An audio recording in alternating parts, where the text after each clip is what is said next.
Assalamualaikum warahmatullahi wabarakatuh.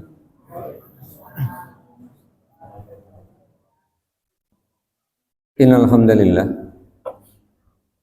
nahmaduhu wa nasta'inuhu wa nastaghfiruh. Wa na'udzu billahi min shururi anfusina wa min sayyiati a'malina may yahdihillahu fala mudhillalah wa may yudlil fala hadiyalah. Asyhadu an la ilaha illallah wahdahu la syarika lahu wa anna Muhammadan abduhu wa rasuluh. Allahumma shalli ala Muhammad wa ala ali Muhammad kama shallaita ala Ibrahim wa ala ali Ibrahim wa barik ala Muhammad wa ala ali Muhammad kama barakta ala Ibrahim wa ala ali Ibrahim innaka Hamidum Majid. Kepada ibu yang mudah-mudahan dirahmati oleh Allah, syukur alhamdulillah malah senantiasa kita panjatkan kehadirat Allah Subhanahu wa taala atas limpahan nikmat yang telah Allah berikan kepada kita.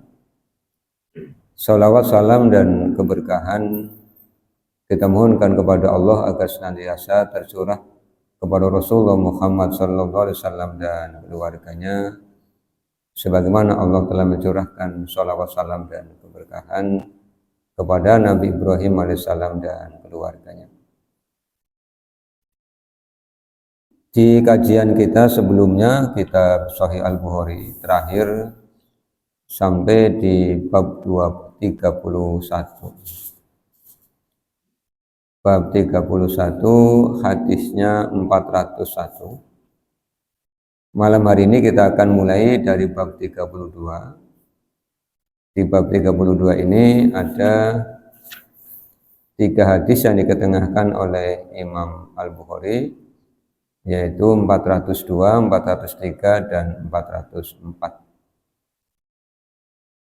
Di bab 32 Imam Al-Bukhari memberi judul Babu ma jaa fil qiblati wa man lam yaro al-i'adata ala man saha fa shalla ila ghairil qiblati. Bab apa yang datang tentang kiblat dan orang yang berpendapat tidak perlu mengulangi sholat bagi orang yang selesai sholat menghadap ke arah selain kiblat. Maksudnya kalau ada orang yang keliru arah kiblatnya, kemudian selesai sholat baru diberitahu ternyata arah kiblatnya keliru, tidak perlu mengulangi sholatnya. Ini biasanya sholat bukan di masjid, Bapak Ibu ya. Kalau di masjid yang sudah jelas ada pengimaman, ada mimbar, kemudian arah shofnya itu jelas. Biasanya sholat tidak di masjid, misalnya berkunjung ke rumah teman, kemudian izin minta sholat di rumah. Teman ngasih sajadah tapi tidak digelarkan. Terus kan sesuai dengan keyakinan. Begitu selesai salam, temannya baru bilang, ya dengan udah sholat, sudah. Madep di mana? Gini mana? Ini itu loh, ader kayak gue ya Pak. Ya udah selesai, tidak perlu diulangi. Walaupun waktunya masih. Kecuali belum selesai. Mas salah arah kiblat, harusnya menghadap kiblatnya kita akan ke barat, dia ternyata ke utara, ya tinggal berarti hadap apa Pak? Hadap kiri ya, hadap kiri gitu ya. Meneruskan sholatnya, tidak perlu membatalkan dan tidak perlu mengulangi dari awal. Yang penting ketika diingatkan tidak ngomong. Ya. Kalau dibilangi keliru terus jawab ader lah kayak pada gara-gara ngomong ader gitu. Sudah dingerna awaknya melu minggu gitu. Ya, itu bab 32. Kemudian Imam Al-Bukhari mengawalinya dengan mengutip perbuatan Nabi. Waqad dan sungguh sallama telah salam an-nabiyyu nabi sallallahu alaihi wasallam fi raqatid duhri, pada 2 rakaat sholat duhur. Jadi rakaat 2 rakaat sholat duhur Rasulullah ngimami kemudian salam. Wa aqbala 'alan nasi biwajhihi, kemudian Nabi balik kanan menghadap dengan wajahnya kepada makmumah. Setelah itu kan ditanya oleh seorang sahabat yang diberi panggilan Zulyadain karena ukuran tangannya yang panjang. Jadi dipanggil pemilik tangan yang panjang. Dia tanya, ya Rasul, apakah sholat diringkas? Biasanya 4, kenapa 2? Rasulullah kan bertanya pada yang lain, apakah benar yang diucapkan oleh Zulyadain? Yang lain bilang benar. Rasulullah kemudian balik kanan mengajak para sahabat ikut berdiri, summa atamma ma baqiya, kemudian menyempurnakan, bukan mengulangi dari awal. Ma baqiya, apa yang terlewat.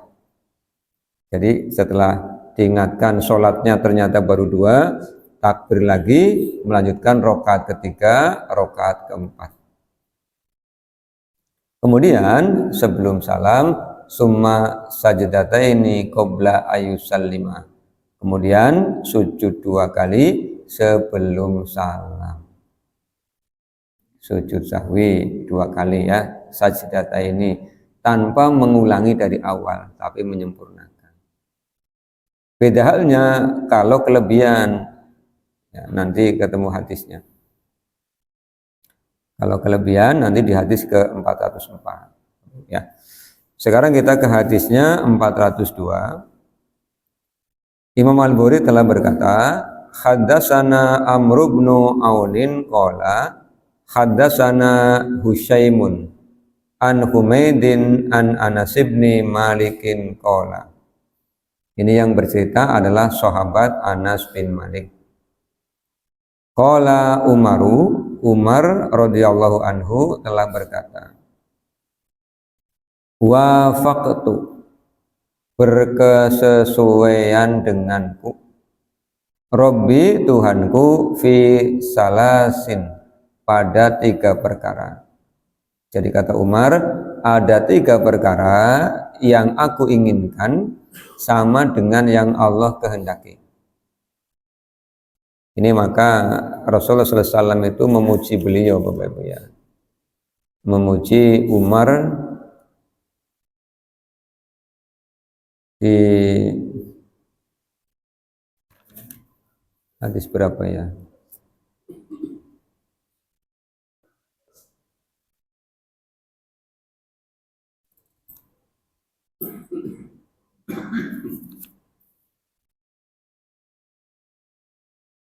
Jadi kalau Rasulullah ini menceritakan, nah ini di hadis ke-23 ya, Sahih Al-Bukhari dulu sudah kita kaji, tentang mimpinya Rasulullah SAW yang melihat orang-orang memakai pakaian, ada yang sampai ke dadanya, ada yang tidak sampai ke dadanya, dan ada yang diseret-seret. Nah, kemudian Rasulullah melihat Umar itu memakai pakaian yang panjang. Ketika ditanya apa takwilnya, itu tentang ad-din. Jadi Umar itu termasuk sahabat yang oleh Rasulullah diberikan pujian karena beliau adalah Al-Faruq, orang yang sangat tegas. Al-Faruq itu hitam putih, halal ya halal, haram ya haram. Kemudian apa yang bertepatan dengan keinginan Umar sama dengan keinginan Allah?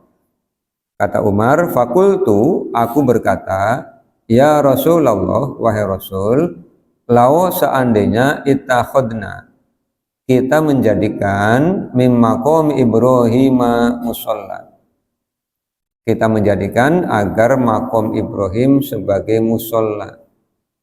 Ini sudah menjadi kosakata bahasa Indonesia Bapak Ibu ya. Musolla itu artinya tempat sholat. Fanazalat, kemudian turun ayat Al-Baqarah 125. Allah menyampaikan wa ij'alna baita masabatal linnasi wa amna. Wa ij'alnal baita masabatal linnasi wa amna. Dan ingatlah ketika kami jadikan Ka'bah sebagai masabah, tempat berkumpul linnasi untuk manusia, wa amna dan tempat yang paling aman. Wa takhidu mim maqami Ibrahim musalla. Dan jadikanlah oleh kalian di antara makom Ibrahim musalla sebagai tempat sholat.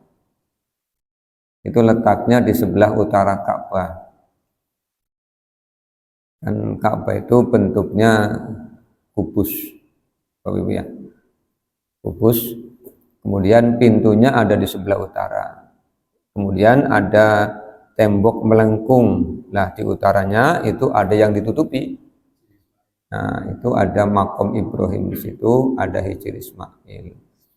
Di situ disuruh untuk sholat.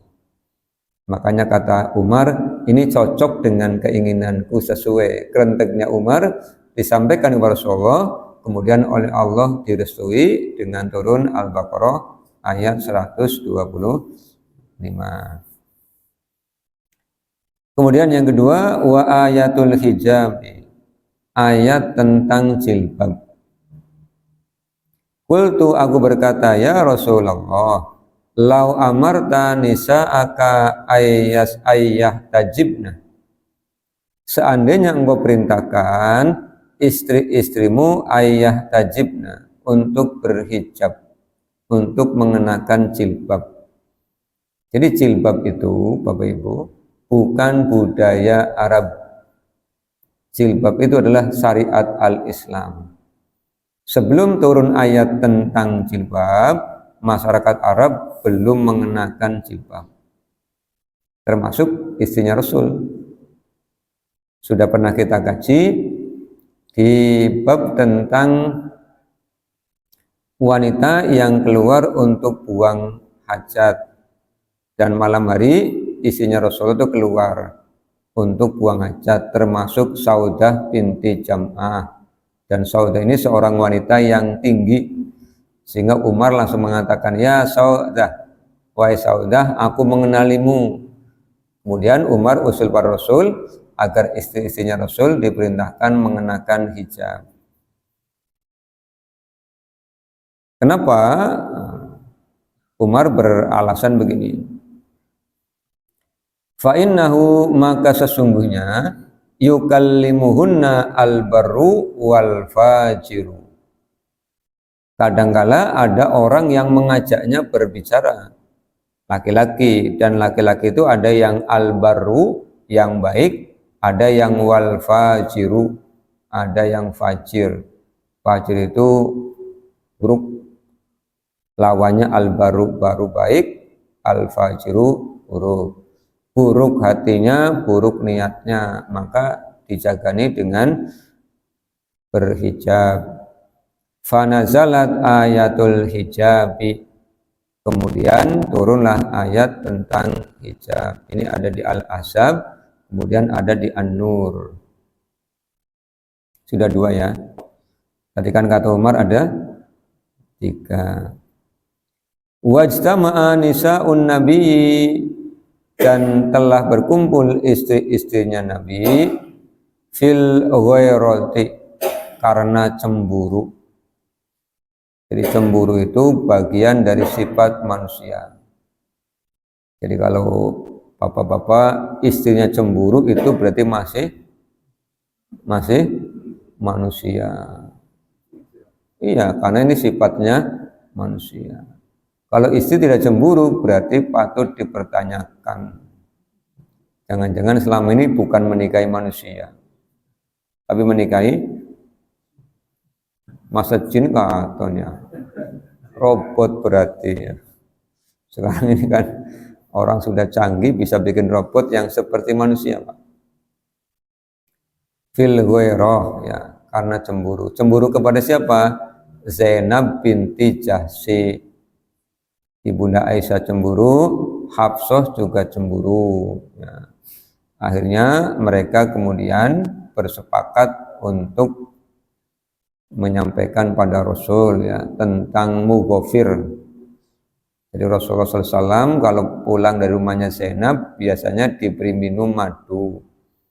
Tapi kata Ibunda Aisyah dengan Ibunda Hafsah bukan madu tapi mughafir. Sampai Rasulullah kemudian menyampaikan, ya sudah kalau kamu tidak percaya, mulai sekarang aku tidak akan minum madu. Maka oleh Allah ditegur dengan turun Al-Quran surah At-Tahrim. Kata Umar, kalau begitu nanti jangan-jangan Allah menceraikan mereka. Kan dulu sudah kita kaji di hadis tentang ilmu. Umar itu kan punya tetangga orang Ansor. Kalau datang ke Nabawi gantian, karena rumahnya kan jauh dari Nabawi. Jadi kalau hari ini yang datang tetangganya, Umar besok. Nah ketika tetangganya pulang, langsung bilang kepada Umar, ada berita besar. Umar kan kaget. Ya. Kemudian langsung ke Nabawi, kemudian Rasul tidak ada, maka dia datang ke rumah putrinya Hafsah. Begitu buka pintu, Hafsah lagi nangis. Umar kan tanya, apakah Rasul menceraikanmu? Tambah banter nangis ya. Lagi nangis takoni, kok dipegat? Ya tambah nangis. Umar akhirnya kan nyari-nyari dan ternyata Rasulullah lagi tinggal di rumah panggung pinggiran Madinah. Itu karena dicemburui, maka Rasulullah meninggalkan istrinya selama 29 hari. Rasulullah ditanya oleh Umar, ya Rasul, apakah Anda menceraikan istri? Enggak. Oh, Umar langsung balik. Terus ketemu dengan Hafsah. Rasul tidak menceraikanmu. Nah, kemudian turun surah At-Tahrim ayat 5. Asa rabbuhu ing tallaqakunna ayyubadilahu azwajan khairam minkunna. Boleh jadi Tuhannya menceraikan kalian. Jika kalian cemburu terus-menerus, membuat Rasulullah itu merasa berat hati, boleh jadi nanti turun ayat menceraikan kalian. Makanya nanti di hadis tentang sholat, imam yang digantikan, itu Hafsah kan bilang begini kepada Aisyah. Rasulullah kan sakit hampir 19 hari Bapak Ibu ya, sebelum beliau wafat itu. Beliau tanya kepada para sahabat, sudah sholat belum? Belum ya Rasul. Terus Rasul minta dibawakan air, berwudu. Habis itu Rasul minta dipapah untuk ke masjid. Tapi beliau jatuh pingsan. Beberapa kali sampai Rasul bilang pada Aisyah, suruh Abu Bakar ngimami. Kata Aisyah, Abu Bakar orang yang rofiqun, orang yang sangat peka. Nanti kalau ngimami suaranya tidak kedengaran karena nangis. Rasulullah sampai 3 kali. Akhirnya Ibunda Aisyah keluar ketemu Hafsah, kan rumahnya iring-iringan gitu ya. Rumahnya Ibunda Aisyah itu sampingnya Hafsah, sampingnya Saudah. Kata Ibunda Aisyah ngomong kepada Hafsah, kayak Umar kongon ngimami, padahal sing dikongkon Abu Bakar. Malah Aisyah nyuruh Hafsah agar nyuruh bapaknya ngimam. Maka Hafsah kemudian ketemu Umar, kongon imam biting Rasul. Umar jawab, kalau masih ada Abu Bakar, aku tidak mau. Hafsah datang pada Rasul kan laporan, ya Rasul, Umar tidak mau. Rasulnya kaget, bisa ning anjoge Umar. Wong ngongkon Abu Bakar. Iya. Akhirnya kata Hafsah kepada Aisyah, aku berteman denganmu tidak ada kebaikan kecuali keburukan. 3 kali sih. 1, gara-gara sepakat kasus madu tadi, Hafsah kan ikut kena. Karena Hafsah itu bersepakat dengan Aisyah. Itu. Kemudian yang kedua ketika bersepakat minta nafkah sama dengan wanita-wanita lain. Hafsah juga diajak oleh ibunda Aisyah. Sampai turun Al-Ahzab 28, 29, 30. Kata Allah kepada istri-istrinya Rasul, kalau minta nafkah nanti diberi, tapi dicerai, mau ndak? Nah, yang ketiga ini, suruh manggil Abu Bakar malah nyuruh manggil Umar. Akhirnya kan bisa aneh kan begitu. Jadi kata Hafsah, gara-gara sampean kan gitu kan, mendapatkan 3 kali teguran kan gitu ya. 2 kali dari Allah melalui Al-Quran, 1 kali dari Rasul. Tapi Bapak Ibu, itu semua atas izin Allah. Sehingga turunlah ayat-ayat Al-Quran terkait dengan ibunda-ibunda mukminin itu. Menjadi asbabun nuzul. Maka oleh Umar disampaikan ada 3 perkara yang berkesesuaian dengan keinginanku, apa yang Allah wahyukan. Itu 402. Kemudian 403, ini hubungannya dengan judul belum ya Bapak Ibu. Haddatsana Abdullah bin Yusuf qala akhbarana Malik bin Anasin an Abdullah bin Dinarin an Abdullah bin Umar qala bainan nasu, ketika orang-orang di Kuba fi sholati subhi, pada sholat subuh. Ketika ja'ahum, datang kepada mereka, atin, datang, faqala, kemudian dia berkata, inna, sesungguhnya Rasulullah sallallahu alaihi wasallam, Rasulullah SAW, qad, sungguh, ungsila, telah turun alaihi, kepada Rasul, al-lailata, tadi malam, Qur'anun, Qur'an. Wa qad, dan sungguh, umiro, telah diperintahkan ayyastakbilal Ka'bata, menghadap ke arah Ka'bah. Fastakbiluha, kemudian mereka menghadap ke arahnya. Wa kana, dan adalah wujuhum, wajah mereka, ila Syami, ke arah Sam. Fastadaru, kemudian mereka memutar ilal Ka'bati, ke arah Ka'bah. Ini ayat hadis yang menerangkan tentang perubahan arah kiblat para sahabat ketika sedang sholat. Jadi hadisnya beberapa riwayat Bapak Ibu ya.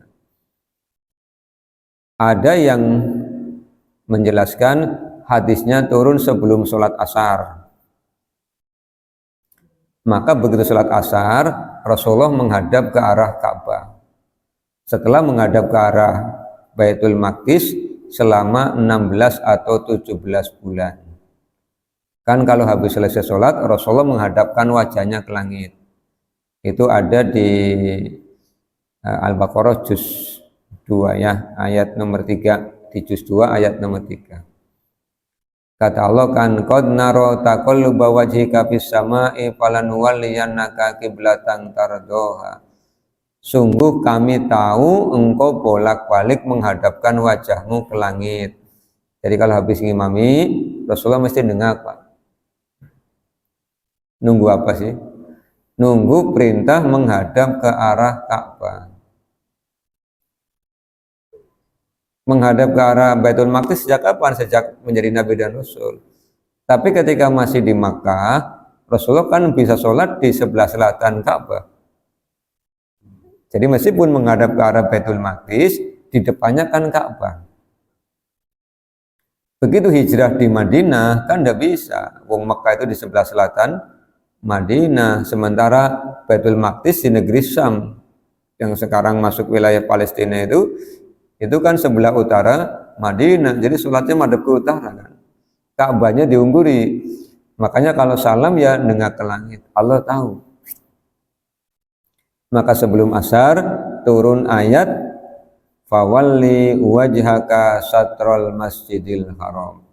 Sekarang hadapkan wajahmu ke arah Masjidil Haram.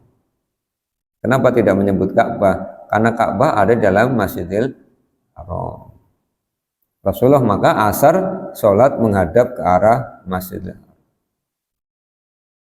Selesai sholat, ada sahabat yang pulang. Ketika pulang di daerah Kuba, dia melewati orang yang lagi asar belum selesai. Kemudian dia bilang, asyhadu billah, aku bersaksi demi Allah, tadi sholat kiblatnya sudah pindah. Nah, maka orang-orang di Kuba ini memutar. Imamnya muter, maka makmumnya ikut muter. Jadi muternya tidak sendirian, bareng-bareng. Nah, di hadis ini ada sahabat yang baru tahu turunnya ayat ini malam harinya. Kemudian dia pada saat selesai subuh, dia pulang sampai di Kuba, itu dia melihat ada orang yang masih sholat subuh. Kemudian dia bilang, sungguh tadi malam telah turun ayat Quran. Jadi bukan berarti kok ayatnya beda-beda, sama, hanya sahabat ini dengarnya malam hari. Ya, kemudian disampaikan kepada orang yang sedang sholat di Kuba itu. Mereka posisinya menghadap ke utara. Begitu diberitahu bahwa sudah turun ayat, kiblatnya ganti ke Ka'bah, orang yang sholatnya fastadaru, maka mereka memutar. Ini menjadi syariat jika kita bingung arah kiblat bersama-sama. Jadi bepergian, sholat di tempat terbuka, kemudian bingung arah kiblatnya, sarombongan kayak terkabeh. Yang satu bilang madep sana, satu ke sini, kan akhirnya angel. Sudah putuskan imamnya minta kemana, ikuti. Nah, jika ternyata arah kiblatnya salah, ada yang mengingatkan ya imamnya bergeser, makmumnya ikut geser. Orang usah pada ngomong langsung. Nah, ini yang berkesesuaian dengan hadis, berkesesuaian dengan judul pada bab 32, fastadaru ilal ka'bati. Sekarang kita ke 404 ya. Haddatsana Musaddadun qala haddatsana Yahya an Su'bata anil Hakami an Ibrahima an Alqamata an Abdillahi qala Sholat Nabiyu, Nabi telah sholat ad-duhro, sholatnya duhur khomsan, 5 rakaat. Kan duhur itu 4 Bapak Ibu ya. Tapi Nabi pernah sholat duhur 5 rakaat. Setelah selesai salam, para sahabat bertanya, faqulu, mereka berkata, azida bis sholati, apakah sholat ditambahi? Ya mereka itu bertanya, biasanya 4 kan ini 5, apa ada aturan baru 5 rakaat? Rasulullah kemudian bertanya, wa mazaka, memangnya kenapa? Qalu, mereka berkata, sholaita khomsan, panjenengan sholat 5 rakaat. Kalau tadi kan kurang tambah 2 rakaat, lah kalau lebih bagaimana Bapak? Kan tidak mungkin kalau lebih dikurangi rakaatnya kan? Bagaimana caranya mengurangi rakaat? Maka fasana rijlaihi, Rasulullah kemudian melipat kakinya, duduk kembali ke posisi seperti duduk di antara 2 sujud. Para sahabat ikut balik kanan, ya, yang balik kanan Rasul. Para sahabat kan menghadapi Rasul gitu ya. Fasana rijlaihi. Kemudian wa sajada sajdataini, sujud 2 kali. Artinya sujud sahwi itu bisa dikerjakan sebelum salam, bisa dikerjakan sesudah salam, tergantung apa? Tergantung kealpaannya. Kalau lupanya kurang, berarti nambah dulu baru sujud. Kalau lupanya lebih, ya tidak usah nambah, sudah 5, masa nambah. Ya, kalau sudah 5, ya langsung sujud. Jika saat itu diingatkan. Bagaimana jika mengingatkannya 1 pekan kemudian? ya tidak usah. Barang pada balik wis kelalen kabeh. Nah, ketemu imame pekan berikutnya terus ngomong, Pak, jenengan minggu ini imami luwih siji. Terus pimen Pak? Ya orang usah, wis kelewat saminggu ya Pak. Makanya segera diingatkan saat itu. Ya. Kemudian bab 33. Babu hakil bazaki bil yadi minal masjidi. Hak itu mengerik al-bazak itu dahak ya, bil yadi dengan tangan minal masjidi dari masjid.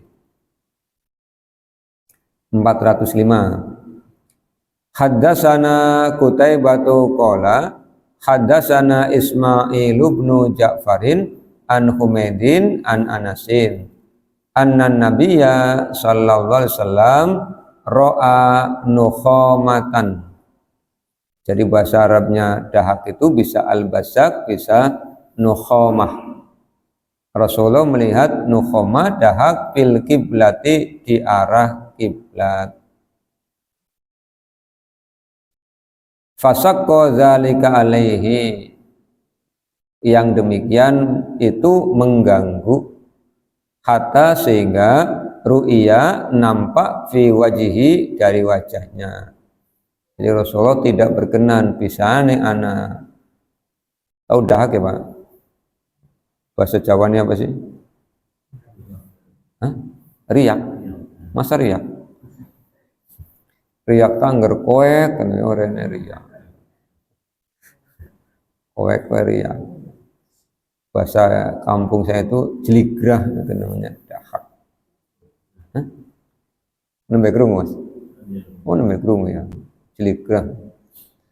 Koek itu kan orang kalau ada yang nyangkol di tenggorokan kan koek, nah terus coh kan gitu ya. Fakoma, kemudian Rasulullah berdiri, fahakahu, kemudian mengeriknya biyadihi dengan tangannya. Jadi Rasulullah tidak nyuruh orang, tapi langsung beliau yang mengeriknya. Dan ini disaksikan oleh sahabat termasuk Anas. Kemudian bilang begini, nah ini pesan pentingnya ini. Inna ahadakum, sesungguhnya salah seorang di antara kalian, iza apabila qoma berdiri fi sholatihi, di dalam sholatnya. Ini Bapak Ibu, kalau panjenengan sholat kata Rasul, fa innahu, maka sesungguhnya dia yunaji, bermunajat, Robbahu, kepada Tuhannya. Apa sih bermunajat itu? Munajat itu apa?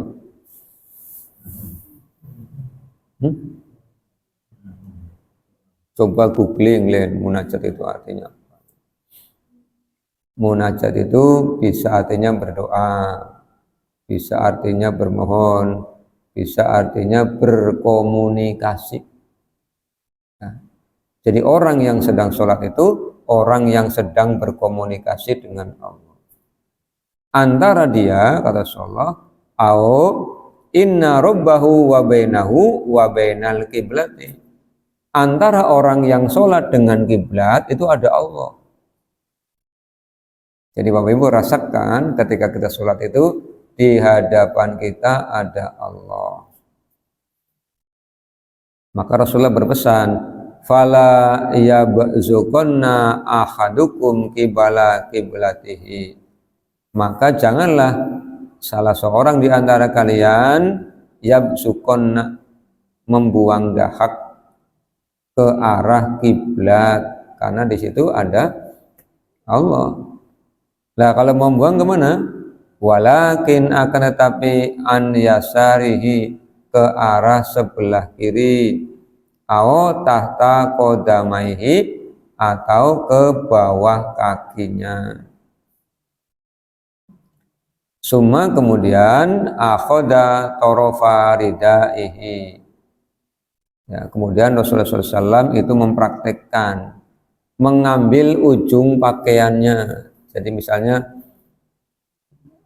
sedang batuk terus tenggorokannya gatel harus dibuang, atau sedang flu. Kalau sedang flu kan tidak bisa dikendalikan ya Pak. Apalagi kalau flu-nya baru mulai, itu kan ngocor ya, ngocor atau meler itu kan. Kalau mau dibuang jangan ke depan, itu dipraktekkan menggunakan ujung ridaknya, ini ujung ridak, ujung bajunya. Fabasaqa fihi, kemudian Rasulullah nyontohkan membuangnya di sini. Summa radda ba'dahu ala ba'din, kemudian menutup yang satu dengan yang lain. Setelah dibuang di sini, kemudian ditutupi gini ya, dilipat. Karena apa? Tadi ada ingusnya atau ada dahaknya atau ada ludahnya. Itu kalau terpaksa, ya, misalnya lagi flu atau lagi batuk atau lagi sariawan, biasanya kan ngocor juga ya, kayak pan gembrajak Bapak Ibu ya. Iya, kalau lagi sariawan kan gembrajak kayak itu nih pan melayu baik kan gitu ya. Nanti diberi contoh oleh Rasulullah. Summa rudda ba'du ala ba'din faqala aw yaf'aluha kada, lakukan seperti ini kata Rasul. 406 ini sama ya. Haddatsana Abdullah ibnu Yusufa qala ahbarona Malikun an Nafi'in an Abdullah ibni Umar anna Rasulullah sallallahu alaihi wasallam ro'a busaqon. Kalau tadi al-basak atau nukhamah itu dahak, kalau ini busaqon. Busaqon itu ludah. Fi jidaril kiblati, di arah tembok yang posisinya di kiblat, berarti depan pengimaman.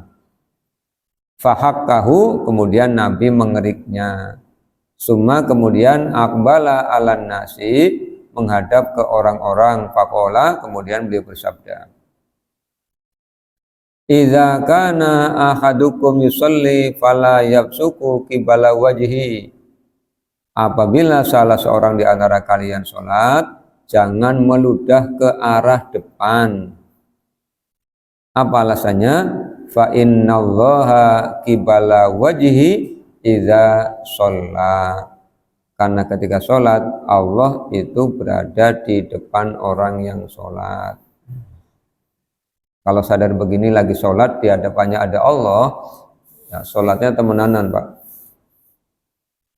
ya. Sama dengan orang yang sedang dinilai, itu mesti temenanan. Apapun lah kerja, kalau lagi dinilai ya temenanan, sekolah dinilai ya temenanan, ya kan? Karena ada yang nilai. Tapi ketika sholat tidak merasakan sedang ada Allah di depannya, ya sholatnya sakarepe. Ya, pokoknya sing penting sholat kan begitu ya. Ini hadis ini tidak hanya terkait dengan larangan meludah, larangan membuang dahak ke arah depan, tidak. Tapi Rasulullah sedang mengingatkan kita bahwa ketika kita sedang sholat itu ada Allah di depan kita. Maka saya titip pesan apa Bapak Ibu? Sholatnya sing temenanan. Ya, sholat yang berkualitas dan bermakna. Berkualitas itu artinya apa? Sesuai dengan standar. Apa standarnya? Tumaknina. Yang kedua bermakna. Apa bermakna? Menghayati apapun yang dibaca di dalam sholat. Jangan sampai sholat tapi tidak paham apa yang dibaca. Makanya Rasul mengingatkan juga, kalau sedang sholat kemudian mau menguap. Apa menguap? Angop ya. Angop itu karena ngantuk apa tidak Bapak Ibu? Belum tentu. Belum tentu. Wong nyatanya baru bangun tidur, sholat subuh be angop, masa dia betang dulu angop. Berarti kan bukan karena ngantuk. Ya. Makanya kalau lagi sholat kemudian pengen menguap, disuruh ditahan sekuat tenaga. Caranya bagaimana? Ya, gerahamnya dikeketkan, ya, ditahan. Karena kalau jenengan menguap pada saat sholat, setan dari bangsa jin seneng akan tertawa. Wong ngarepe Gusti Allah ka angup ya, Pak. Saiki jenengan lagi ngadep Pak Camat wis, terus jak ngobrol angup baik kira-kira keprimen. Iya, sopan lagi ngarepi rajanya para raja, penguasa alam semesta, angup maning ditahan gitu ya, karena ada Allah. Merasakan bahwa Allah ada ketika kita sholat itu bagian dari ingat kepada Allah. Maka di surah Toha ayat 14 Allah akan menyampaikan, innani anallahu la ilaha illa ana fa'budni wa aqimis sholata li dzikri. Kemudian yakin Allah ada ketika kita sholat di hadapan kita itu bagian dari khusyuk. Al-Baqarah 45-46. Alladzina yadunnuna annahum mulaqu rabbihim. Orang yang khusyuk, orang yang ketika sholat yakin sedang berhadapan dengan Allah. Kalau ketika sholat yakin berhadapan dengan Allah, saya yakin Pak, sholatnya tidak mungkin ekspres, tidak mungkin orang rokaat samenit, tidak mungkin. Ngapain sarokat 2 rakaat samenit ngapain ya? Dulu sudah pernah kita hitung bacaan, gerakan ya 2 rakaat antara 5 sampai 7 menit. Jadi kalau 2 rakaat kok 1 menit atau 2 menit berarti ada yang ditinggal. Apa yang ditinggal? Tumanina. Ya, tumanina bukan hanya berhenti sejenak, tapi tenang. Ini yang perlu diperhatikan. Ya. Kemudian 407, hadisnya sampai kepada Ibunda Aisyah Ummul Mukminin. Anna Rasulullah sallallahu alaihi wasallam ra'a fi jidaril kiblati mukhaton. Jadi dahak itu bahasa mukhaton ingus ya. Mukhaton ingus. Rasulullah melihat di dinding arah kiblat itu ada mukhaton. Jadi anak itu ya anak, dahak ya anak, ingus ya anak ya Pak. Komplit teman ya. Mukhaton ingus. Au busokon atau ludah. Au nukhomatan atau dahak. Fahakahu, kemudian Rasul mengeriknya. Ini babnya ya. Kemudian 34, bab 34. Babu hakil mukhata bil haso minal masjidi. Bab mengerik ingus dengan kerikil di dalam masjid. Diawali dengan pernyataannya Abdullah bin Abbas.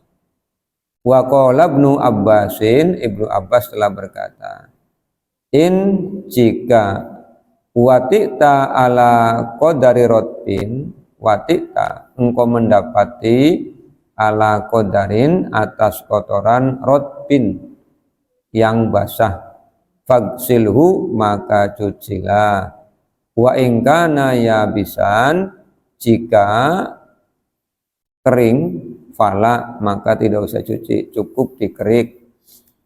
Nah ini berjalan di atas padang pasir, kemudian nginjak kotoran yang masih basah, itu suruh dicuci terompahnya. Tapi kalau sudah kering ya cukup dikerik saja pakai batu, nanti dibersihkan ya Pak. Itu pernyataannya Abdullah bin Abbas. Kemudian hadisnya 408, 409 yang meriwayatkan adalah Abu Hurairah dan Abu Sa'id Al-Khudri Keduanya bercerita bahwa Rasulullah SAW ro'a melihat nukhomatan dahak fi jidaril masjidi di tembok masjid. Fatana wala kemudian beliau mengambil hasotan kerikil fahakkaha kemudian mengeriknya.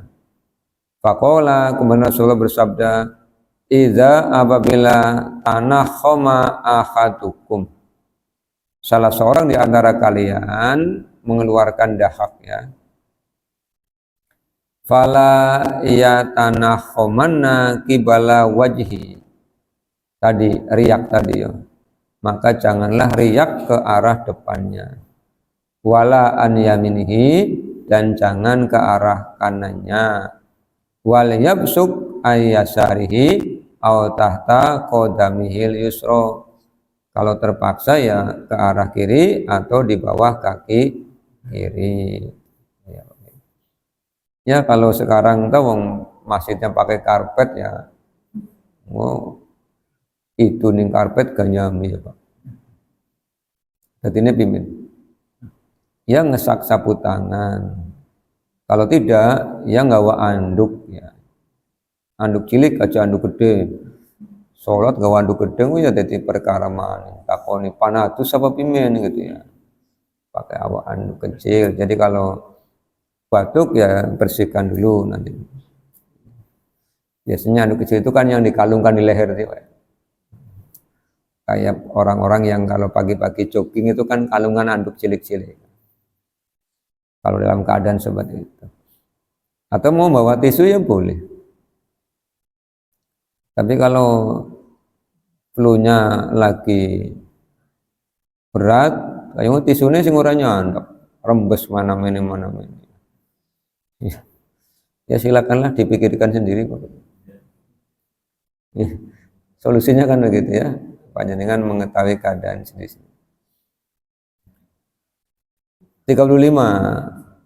Babu la yabsuku an yaminihi bis sholati. Tadi sudah ya. 410, 411 hadisnya tadi sudah di 408, 409. 412 juga sama. Anas bin Malik bercerita Rasulullah SAW menyampaikan la yatfilanna ahadukum baina yadayhi wala an yaminihi walakin ayyasarihi tahta aw tahta rijlaihi. Larangan meludah ke arah depan. Bab 36. Babu liyabsuku ayyasarihi aw tahta qadamil yusra. Ini juga tadi hadisnya sudah 413. Rasulullah menyampaikan innal mu'mina sesungguhnya orang mukmin itu idza apabila kana fi sholati keadaannya di dalam salat fa innama maka tiada lain yunaji dia bermunajat rabbahu dengan Tuhannya fala yabsukunna baina yadayhi wala an yaminihi walakin ayyasarihi aw tahta qadamihi. Tadi sudah penjelasannya. 414 juga sama. Bab 37. Babun kababu kafarotil busaki fil masjidi. Bab kifarot ya, denda bagi orang yang meludah di dalam masjid. Rasulullah menyampaikan begini di hadis ke-415 Bapak Ibu, dari Anas bin Malik ya. Al-buzaku fil masjidi khati'atun. Meludah di dalam masjid itu khati'ah, dosa. Wa kafaratuha dan kafarotnya sebagai penebusnya bagaimana dafnuha menguburnya, ngurugi Pak. Jadi itu masjidnya masih pakai pasir ya. Jadi itu ya dirugi. Yang ngurugi siapa? Yang meludah. Yang diurugi apanya? Ludahnya bukan orangnya. Yang diurugi adalah ludahnya. Ya. Kan sama dengan begini. Di pintu masjid ada tulisan yang membawa HP tolong dimatikan. yang dimatikan HP-nya kan, bukan yang membawa HP. Mohon silent atau matikan. Jadi ini kafarat untuk orang yang meludah dalam masjid adalah disuruh untuk mengubur ludah. Selesai sampai bab 37, hadis ke-415. Tadi kita mulai dari berapa Mas? 402 ya. Malam hari ini kita dapat 14 hadis dari 2 sampai 15. Terima kasih.